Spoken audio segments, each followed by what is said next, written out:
आता सकाळी 10 वाजता एक फायरिंगची घटना आलेली आहे। एक जखमी आहे, त्यांना आपण अस्पतालमध्ये शिफ्ट केलेले आहे। आतापर्यंतची हेच माहिती आहे। तुझी पुढील चौकशी आपण करतात, एक वेळ सगळे माहिती आल्यानंतर आपण सविस्तर केली।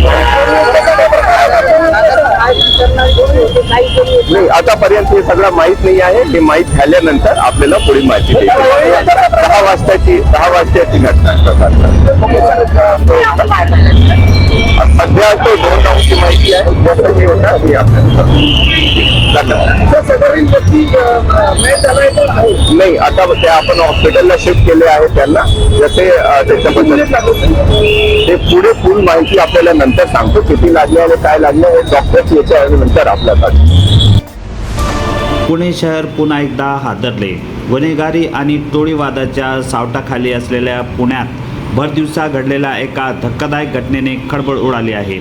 सकाळी साधारण 10 वाजेच्या सुमारास बालाजीनगर परिसरात वनराज आंदेकर हत्या प्रकरणातील आरोपीच्या भावाचा निर्गुण खून करण्यात आल्याची धक्कादायक घटना समोर आली आहे।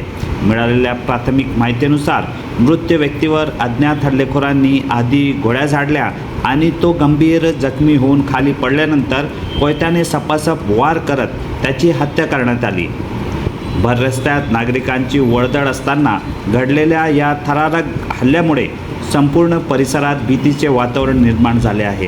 ही घटना बालाजीनगर परिसरात घडल्याने नागरिकांमध्ये प्रचंड संताप व्यक्त केला जात आहे।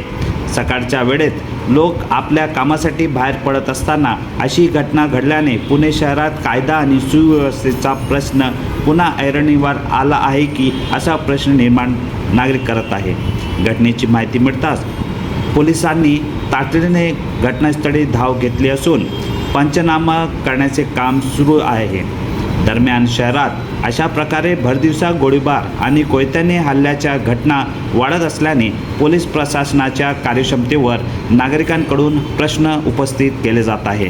शहरात नेमकं सुरू काय आहे असा सवाल आता सामान्य पुणेकर विचारू लागला आहे। यशस्वी उद्योजकांची गाथा, काय होते त्यांच्या यशाचे रहस्य, काय होते त्यांच्या उद्योग जीवनातील अडचणी, कसे केले त्यांनी त्यावर मात, लवकरच घेऊन येत आहोत अपेक्स मीडिया प्रस्तुत मी उद्योजक, फक्त मी मराठीवर।